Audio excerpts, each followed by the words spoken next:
Down. Ooh, look at that. How's that feel? I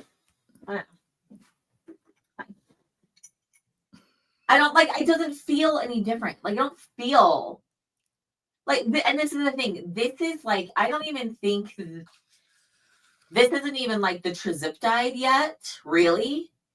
This is like, I think like TMS.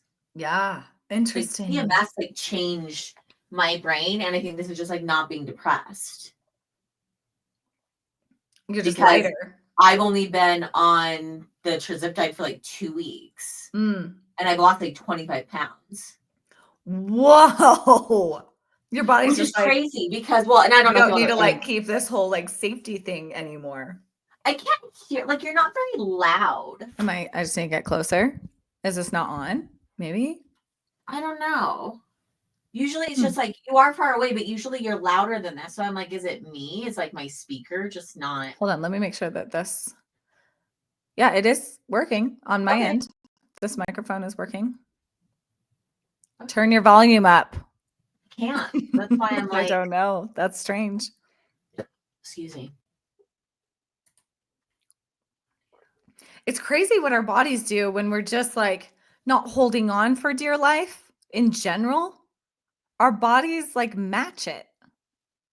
Yeah, and it's weird because like I gained 60 pounds like since my hysterectomy, which is like a lot of pounds to gain. Yeah, that's how I felt. In 2.5 years, and I didn't do anything. And then like nothing changed other than I just started gaining weight. And then I adopted this like do it fat life, which was the best possible thing I could have done. Live your life in whatever size body you are. Like, you don't have to be thin to go on a run or to go swimming or to go on a hike or to do anything or to wear any of the clothes. Like, just do it fat. Who cares? All of the things that I was like, but I'm fat. Like, okay, so just do it fat. Like, who cares? Right. And it really was like, it really changed my brain to be able to be so far more objective about my body. And then TMS happened, and it switched something as far as like cravings and food noise in my brain. I think the same way that people say like trizeptide and like all of the GLP-1s. Ozempic, yeah, and all of that stuff works. And then before I even realized like what was going on, like I have sleep apnea. We got a sleep apnea test. It's not severe enough for me to need like a CPAP or what do you call it? CPAP. Yeah. Mm-hmm. So I've been talking to my doctor, and she was like, we can try all of these other things. Like, losing weight is really hard when you're overweight, but maybe you should look into trizeptide and Ozempic and stuff just to help. I think you meant to say losing weight is really hard. What did I say? When you're depressed. I think that's what you meant to say. You said losing weight is really hard when you're overweight. No, it is. That's what I meant to say. Yes. Oh, like, okay. It is. So she's saying like, well, yeah, you need to lose weight so you're not like, you don't have sleep apnea anymore. But I guess, but losing weight is really hard to do, I guess, when you have sleep apnea. But you have sleep apnea, in part I do, because I'm overweight. And because I don't even like saying overweight, because I have a bigger body. Yeah. But like, there's like, I have this like moral high ground of not taking like trizeptide because of all of the things that it says, right? Like, no, I don't, I'm body positive. I don't want to, like, it's okay that I'm this size. And I really think the do it fat thing, like, shifted my brain where I was to be like, okay, if gaining weight is morally neutral, then losing it is too. Oh my gosh. Did you even watch the video? Did you see the post that I did yesterday? No. You probably didn't. This is wild that we're even having this conversation. Okay, before we go any further, this is our topic. We didn't plan on this, but this is our topic. So welcome to the Wake Her Up podcast. I'm your Hi, host. that's weird. We just started it. Like, look, I love that it started with like, hey, No, look, this I'm is it. I'm This two is belt crazy. sizes down. We had no idea what we were talking about, and this is the jam of the week. So I'm your host, Marcella Hill, along with my sister, Sharon Johnson. Hi. and today we're going to talk about being morally neutral with your body, and maybe Yay. even like getting to the point where you actually love your body. But maybe you do have to start with what you were talking about, like being neutral to your body, where your body is. I remember the first time you told me, I am not my body. I remember you had got the diagnosis that you were, that you had fibromyalgia. And at the same time, I had got the diagnosis that I had degenerative disc disease, and I was missing a disc in my spine, and it was causing massive, massive pain. And here you are, you're in massive pain, I'm in massive pain. And we needed that idea that we are not our body, that we could still be functional and still exist, even in pain. Yeah. And so I feel like that's where my journey started. And then you came out with Do It Fat. And then it was kind of this body acceptance of just like, wherever we're at, we can still do shit. It was so good. I mean, your tagline is no weight requirement for being awesome, right? There's no weight requirement for being awesome. Oh, good. And I really like this body neutrality was really what I needed, because body positivity still had so much shame in it for me, because I had shame for being fat. Or even just like, we just have body shame, even when we're not fat. Like, we have body shame. Like, Right. it's just in our society, therefore it's in our brain. But then, because I wasn't body positive, because I didn't love my body, because I didn't think it was gorgeous and fluffy and round and pudgy, I had shame over not loving my body. So I was like, okay, well, screw this. I don't have to hate it, but I also, like, I don't have to love it. And actually, I can hate it. I can hate my body, think it's dumb, still think do it's stuff. ugly, think it's stupid, and still use it to do stuff.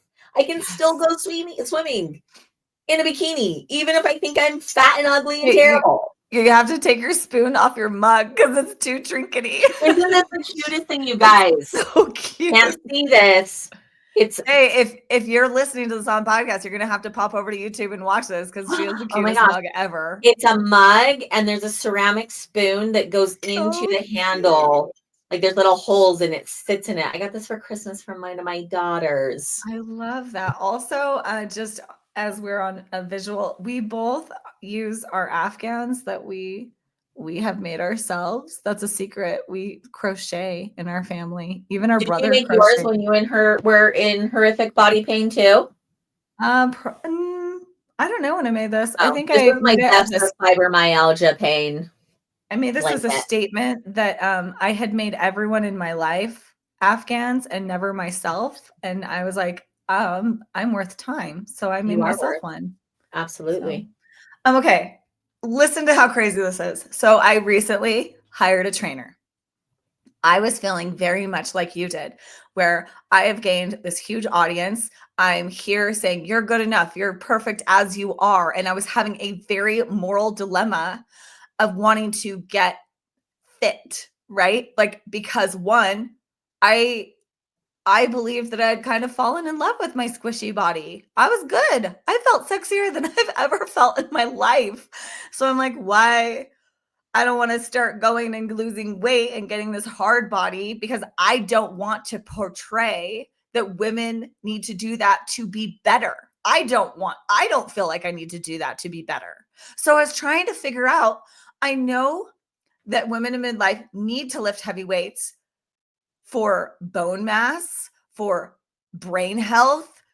It fights against dementia. It helps your hormones to have more muscle, right? So I know these things, but where does it land in the accepting your body as it is and actually loving it? And that's where I was so conflicted. So then I have this crazy opportunity. I'm like, oh no, I got to get TV ready. I'm going to be sitting next to celebrities. This is going to be crazy. So I'm like, okay, well, not that my body isn't good enough. It's fine. But also the level of opportunity that this was felt like it deserved all of my effort.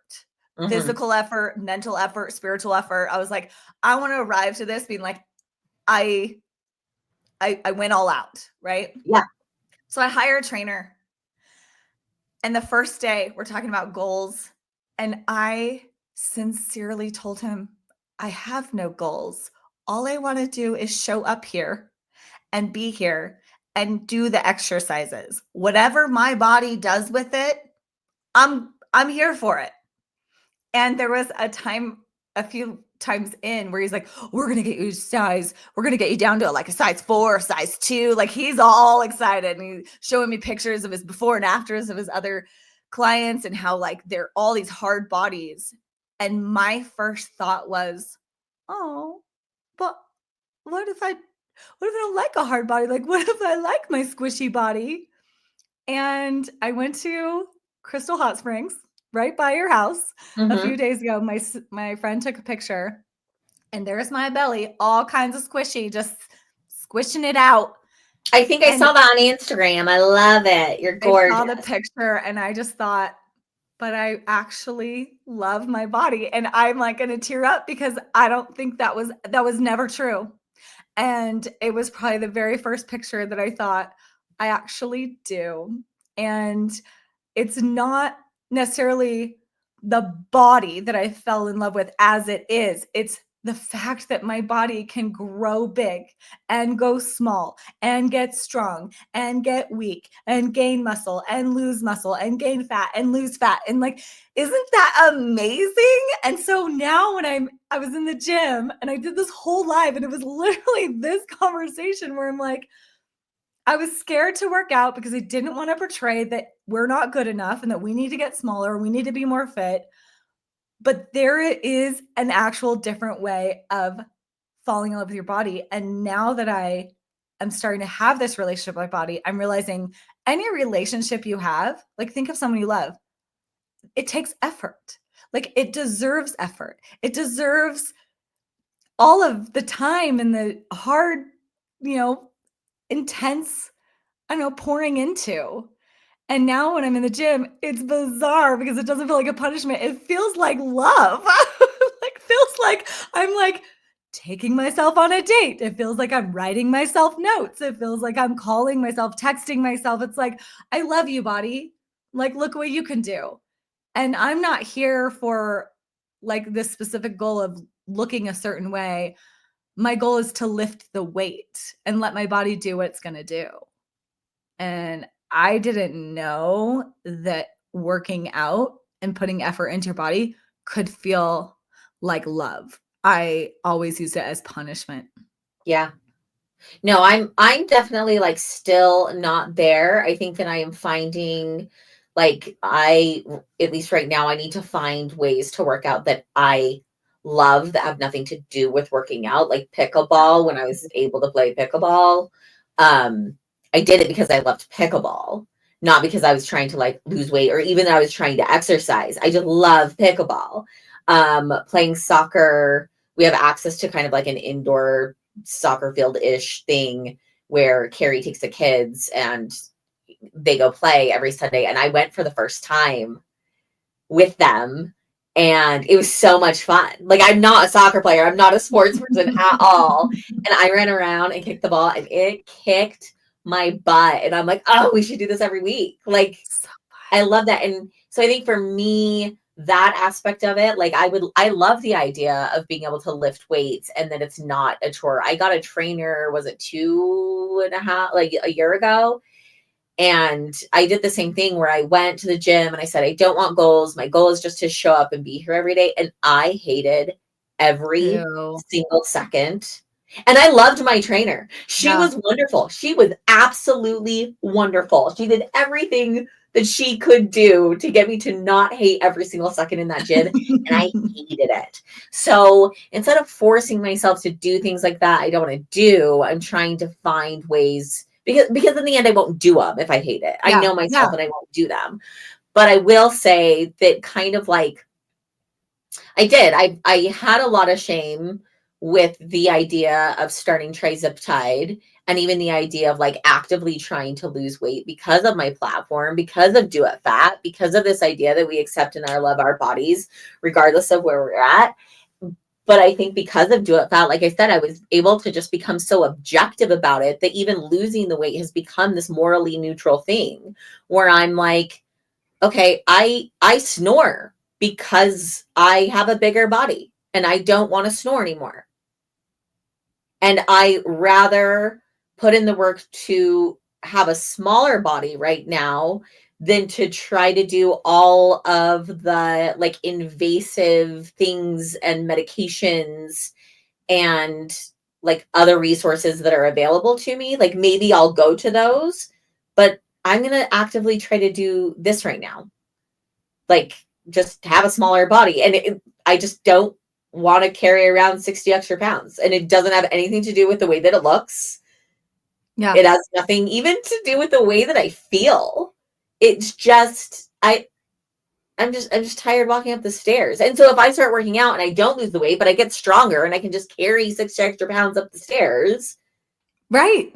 And I'm just not as tired doing it, then fantastic. And it doesn't, it just, we swung from, or I think a lot of us swung from having shame over being big or even the idea of being big to like this shame of wanting to lose weight for whatever reason it is.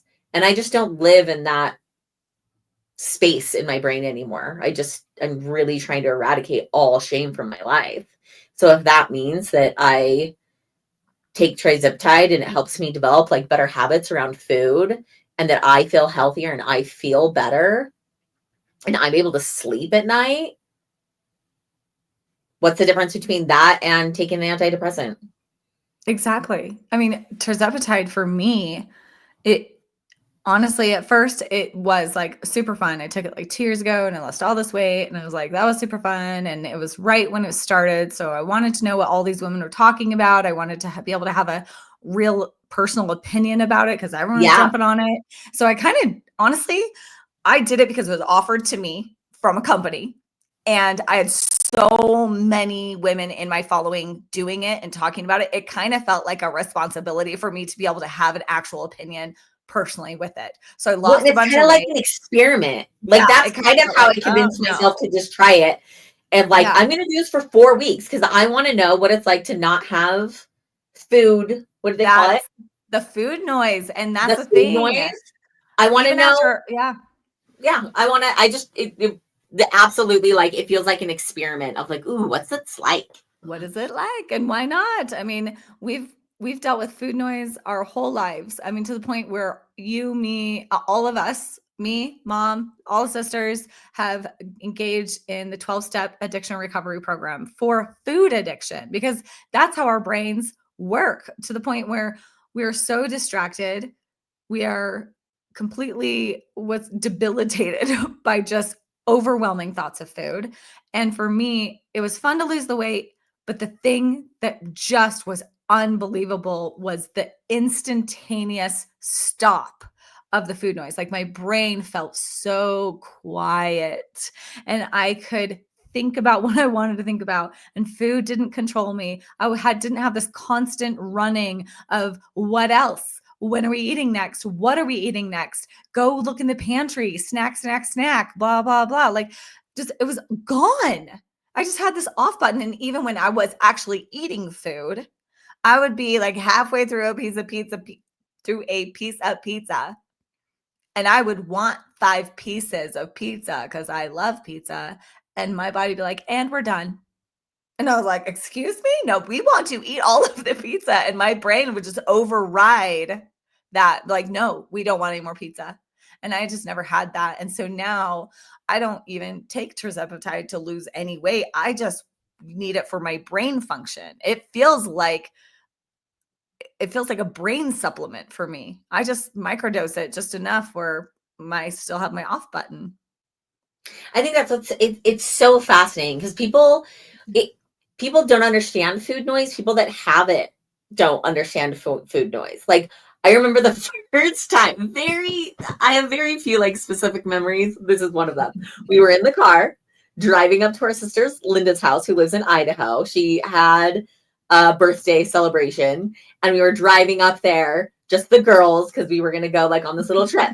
And we don't do things like this often. So it was a really big deal. And Marcella was talking about food addiction, and I was scoffing at you. Like, Don't remember this. This is all bullshit. This is all malarkey. This is another one of Marcella's like MLM, Yep. like get on Get the on board. bandwagon thing. And you had read, I think, Bright Line Eating, Yep. right? And you had talked about how like this idea of being kind of obsessed with food. And I said, Marcella. Oh, well, okay. So you said that like not everybody thinks about food the way that we think about food.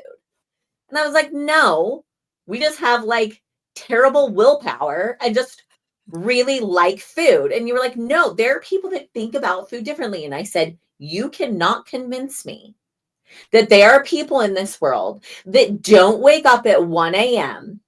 and want to make a brownie, like a microwavable brownie. You cannot convince me that when you go to a baby shower, every single person there isn't thinking about like, when is this going to break up so that we can go like get food and cookies, and everybody else is just being polite. I'm just the one that will go up and like get the food first. But everybody else is just being like, because it's not socially like acceptable.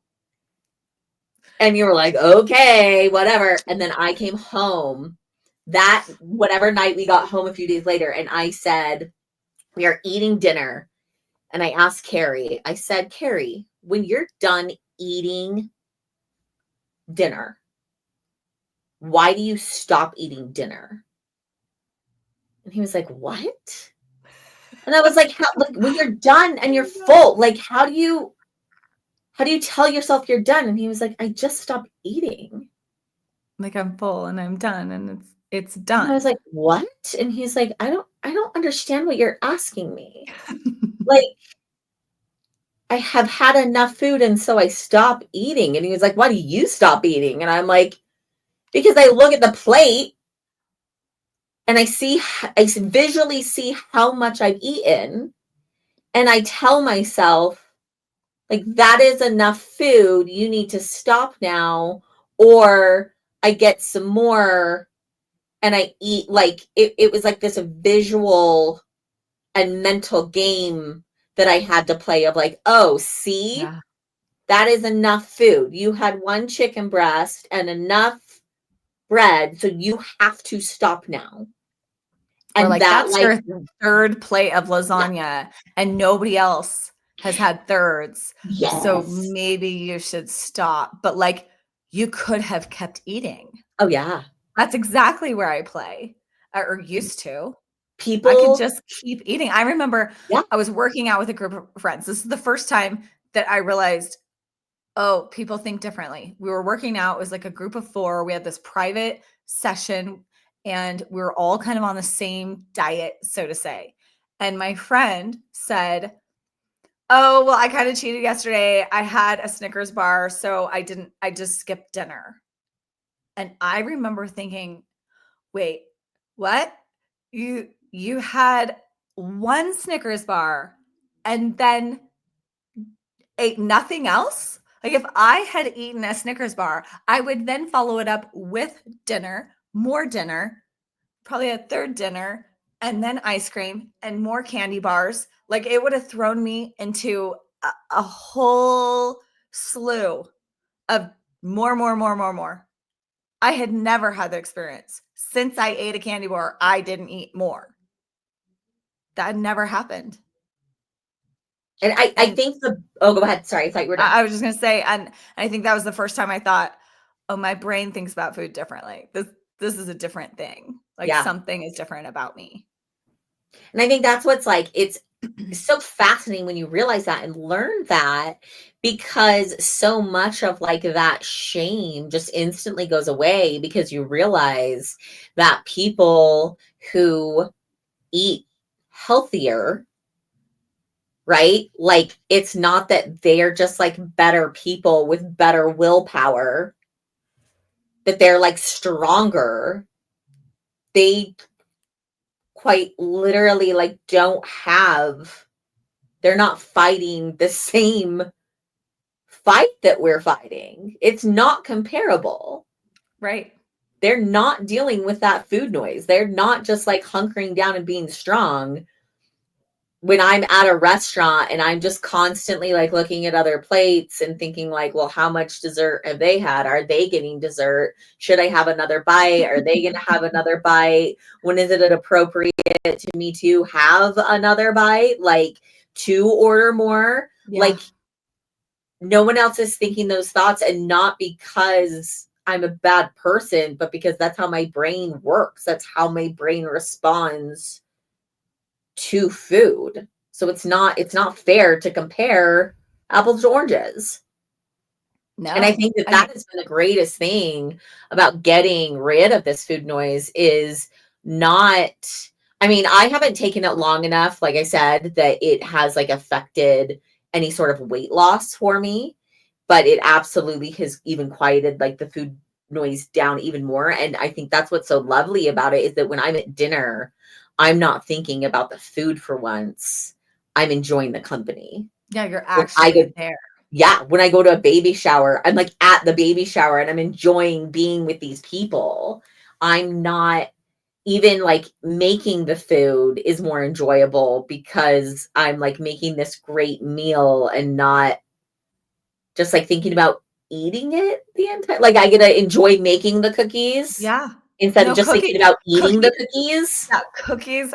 I didn't know that there was so much anxiety. I love baking. I mean, to the point where I started a cookie company many, many, many, many, Oh, many I years totally ago, forgot that. right? I know. You reminded me of that.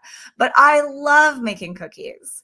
And when I suddenly didn't have the um the food Food noise, noise. and I knew that I wasn't going to just completely overwhelm myself with cookies. Making cookies became suddenly so much better. I had no idea there was anxiety around making cookies because the experience before was making cookies and constantly telling myself, I will not eat them. I will only have two, and then I'm going to give them away. And I'm not going to eat the dough. Okay, if I eat the dough, I'm just going to have some. And then I would find myself eating the dough, telling myself, don't go back, don't go back, but I would still go back. And then they would end up being a horrible situation because I just kind of attacked myself with cookies. Now I make cookies and it is really fun. And I don't feel bad. There's no shame. I just eat a few cookies like a regular person and then I don't need more cookies. Yeah. There are cookies in my freezer right now from December. And this right now is the first time I'm realizing I have cookies in my house.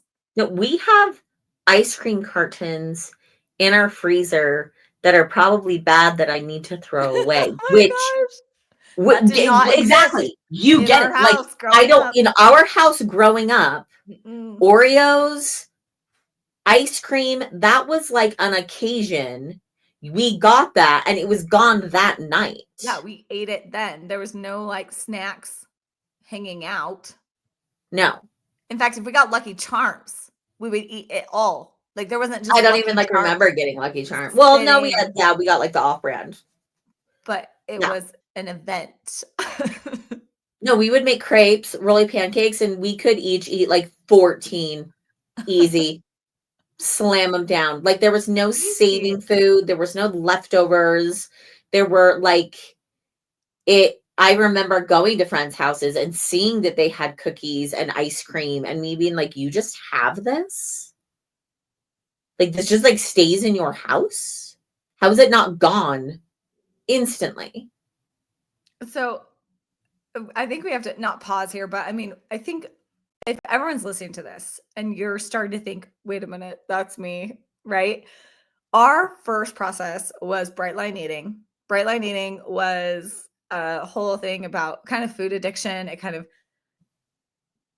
introduced us to the food addiction idea. And then all of us went all in with Overeaters Anonymous, which is the 12 steps AA program, getting a sponsor, going to meetings, going through the AA book, 12 steps. for me, going through 12 steps, I would say changed my life. It made my life better. It helped me understand my like, what's that word where they say it's radical responsibility. Taught me that. And I had radical acceptance. Yes. And I would do it again. But what's interesting is that according to the food noise, when we left Mormonism, I could not subscribe to the 12-step program anymore, in the sense of the idea that if you do all these 12 steps perfectly, then you are granted peace. Then you are granted the blessing of not having this burden. And because of our religious fallout, I couldn't subscribe to anything that was promising me, if I follow these rules, then I get peace. I couldn't subscribe to any of it.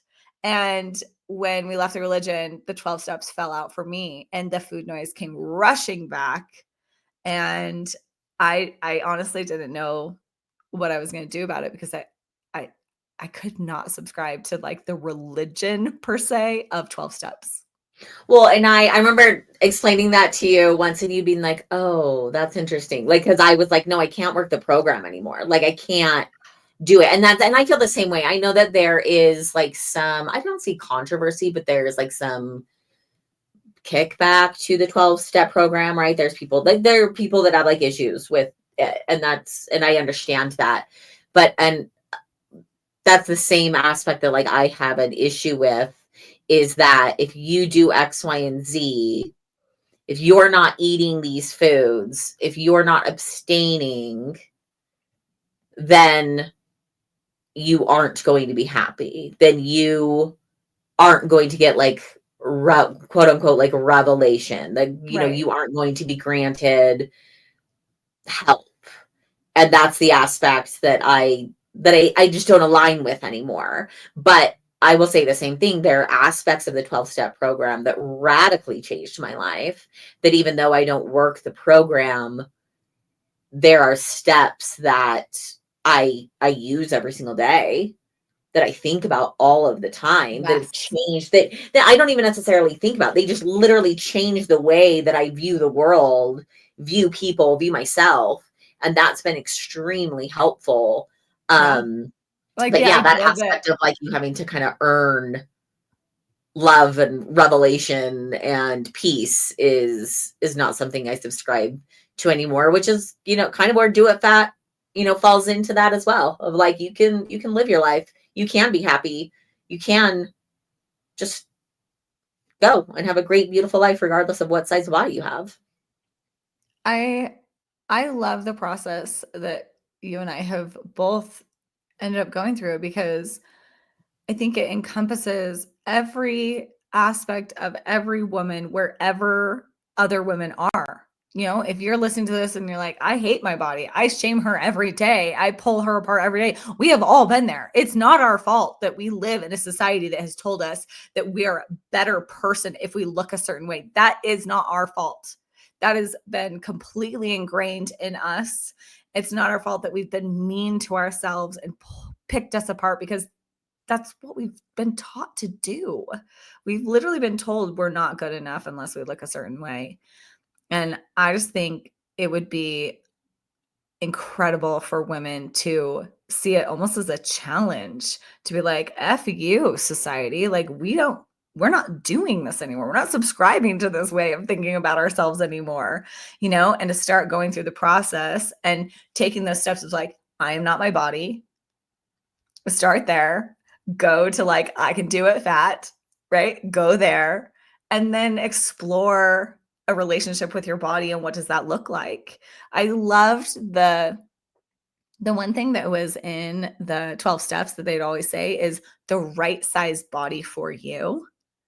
And I loved that idea that the right size body for me could be very different at any point in time. So one of the examples that I would use is I would go to the pool, and maybe my body is extra big and extra fluffy and lots of scars and all the things that I wish it wasn't. But maybe on that day at that pool, me wearing a bikini, walking around confidently, maybe there were women there that needed that. And I almost would take my body and go places in this like kind of sense of like, you're welcome. Like it's a permission for anyone else. Like Yeah.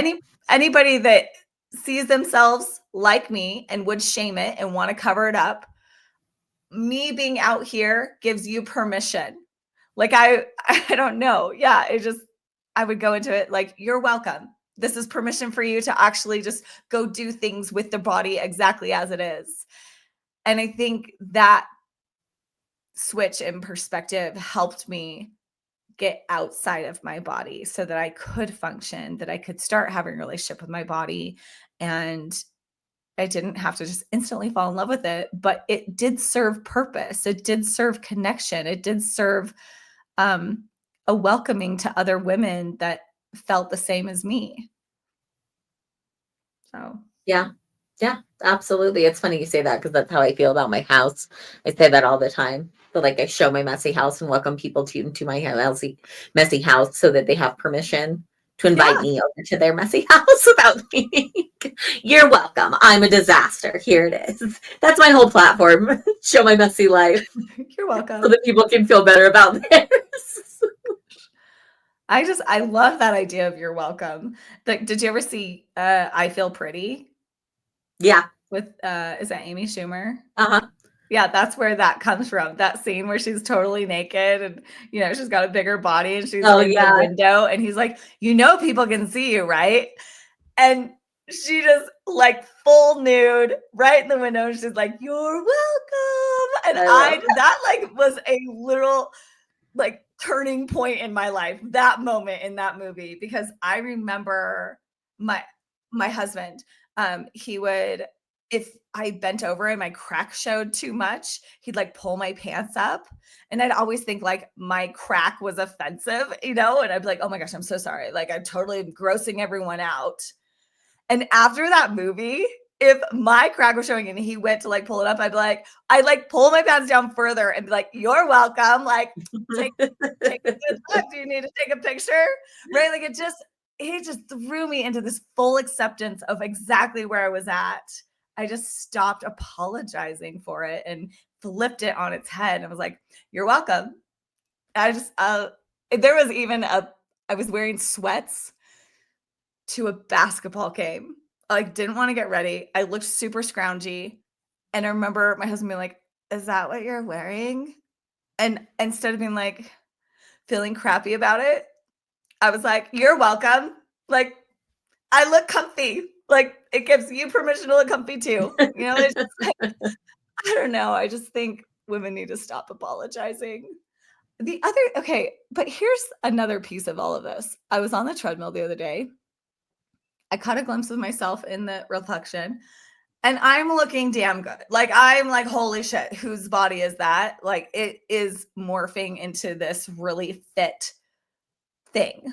And a woman was running next to me who has a body that I have been in before, right? Like maybe she just had a baby. Like I don't know, but bigger body, squishy. And I literally I was like, I don't want my body to make her feel bad because I'm like, I wanted to be like, I know this. Like you keep going, like high five, like we're in this together, because and I think that where does that come from? Maybe it's because I judge smaller people and then like I let the smaller, more fit people make me feel bad. Like I don't know, but I'm like one of my hesitations, like I don't want my fit body to make anybody feel bad. Absolutely. And I think that's like that also comes with, I mean, I have those feelings with everything that I do as far as like my platform goes. Like I just think this is a sidebar, but kind of the same thing. Like I was laughing to myself the other day because we bought a boat 2 years ago. Mm-hmm. It is a 40-year-old boat. It's It cost epic. us $3,000. It's so good. I used the money that we were saving up to get new flooring for like 2 years to get this boat instead. And I didn't post about it or say anything about it for a really, really long time. Slash, I don't know if I ever have, because I didn't want anyone to Everyone's feel like, wait, bad. we didn't know you had a boat. I didn't want like my followers to like feel bad because like I had a boat and they didn't. Because I was so rich that we bought a 40-year-old boat. Like it's hard. Like we very much so worry about what other people think about us. That's just like natural. And then I think it goes into hyperdrive when you are an influencer. And I'm still working on trying to kick that idea of like, I have permission to live my life however I live it, and I am not responsible for other people's reaction or feelings about it. And I'm learning that about that in therapy, like on an individual level, right? That we hide ourselves, that we censor ourselves so that we can protect other people. Yeah. And that is not our job. It is not our responsibility to control other people's emotions and reactions to anything. I mean, And really, when you think about it, even if you think about it like in 12 steps, right? Or even just like in a therapy sort of way, that's us trying to control. We're trying to control other people when that is not our job. And the fact is that no matter what size you are, no matter if you have a boat or not, I mean, anything you do, people will judge you. People will think something about themselves according to you in comparison, right? And we just have to go on. I mean, somebody could look at a fit body and think, ooh, fit bodies are possible. Or they could look at a fit body and think, I feel like crap compared to her. Right? I mean, they could think whatever they want. And one thing I do wish is I wish that it was more common for women specifically to see women succeeding, to see women gaining the kind of life that they want. And I don't even like the word succeeding. I want to say women gaining the life that they want, living the way that they want, and women using that example as possibilities, as like, look what's possible. Look what she's doing. That means that it's possible for me. It gives people permission to go get what they want. I mean, I saw this, maybe this doesn't make sense, but I saw this really gorgeous Ferrari. I mean, it was blinged out, like cool wrap. And my first thought was like, who's the guy? Like, who owns that? And I immediately thought that's a guy's car. And then I caught myself and thought, why wouldn't I think that a girl owned that? Why couldn't a girl own that? And I thought, I want to own one of those. I've never wanted to own a big fancy car ever in my life, but I was like, I want to own one of those just to say that I can, just to show women like we can own cool cars too, right? Like I just think that women going and getting the life that they want, I want it to be a display of what's possible, and instead of like offensive of the things that other women don't have. And that's the Right? thing. If we're thinking about it like that, we still haven't learned anything, because if you're working to get thin because of what other people think about you, like that is the issue, right? That we're Yeah. trying to change our body based on what other people think of us. And so if we're doing that, like, well, I'm not going to lose weight, or I'm not going to take care of myself, or I'm not going to buy a 40-year-old boat because it's really enjoyable to my family because I'm scared of what other people think about me. Like we haven't changed anything. We haven't healed anything. Yeah. Because it's how we judge other people is based on like us. It says everything about you. It says nothing about that other person. And we can't base our lives around what other people think about us. No, I think as somebody said to me today, they said, I feel like you're just living this whole like life of service now. Like you're just so happy because you're serving. And I was like, that's not true. That's not what I'm doing. I was like, I am now just being me, being whole. I'm actually more concerned about me being whole than I am anybody else, quite frankly. And because I'm focused on being whole and not worrying about saving everyone and making sure that everyone thinks a certain thing and feels a certain thing and achieves a certain thing, because I'm living whole, it makes me more available for everyone. It makes me be able to function in a way that people can receive from me because it's not taking anything away from me. I just thought it was so interesting that that was her perception, that if you're going to be happy, you have to be serving people. And I think a lot of women think that. I don't know, maybe that doesn't fit in, but in the sense of like making sure we're saving people from either their own thoughts or their own stuff. But when women live whole, I think we default to this light that does exude hope and love. I just think we haven't been taught how to actually do it. Yeah. No, absolutely. Man, it's so funny that we ended up on this topic when like it's been like literally the top of mind the last 3 days for me. Body neutrality. I don't even know I think I've heard that first from you. Where did you get that Probably phrase? TikTok. From TikTok. Probably. Body neutrality. Yeah. I mean, women have been reduced in society to being their body. Yeah. And I just want to live a life where, like, I'm honestly just not worried about the way that my body looks, that I really can be focused on, not even focused, that it's just a part of my life and it's a natural part of my life that doesn't take a lot of effort of like, how do I feel today and what can I do to feel the way that I want to feel? I remember sitting down one night and being like, oh, I feel so fat. Ugh. And stopping myself and be like, okay, well, you can't feel fat. Fat isn't a feeling. Ooh, that's so good. Even if you feel fat, fat isn't bad, right? Even if you did say fat isn't a bad thing and you're feeling bad right now. So, how do you actually feel? And I was like, oh, okay. Like, I feel like these pants are too tight and it's late and I'm grumpy and I don't want to wear tight pants. So, he just went and changed my pants. Like, that was it. There was no more thinking of like, I'm fat, I spiral into all the things that you feel. It was just like, oh no, I don't feel fat. I feel bloated and I feel like these pants are too tight and I'm going to go change them. The end. Moving on. Honestly, like changing your pants, just getting bigger pants and bigger clothes makes all the difference because all of a sudden you don't feel too big.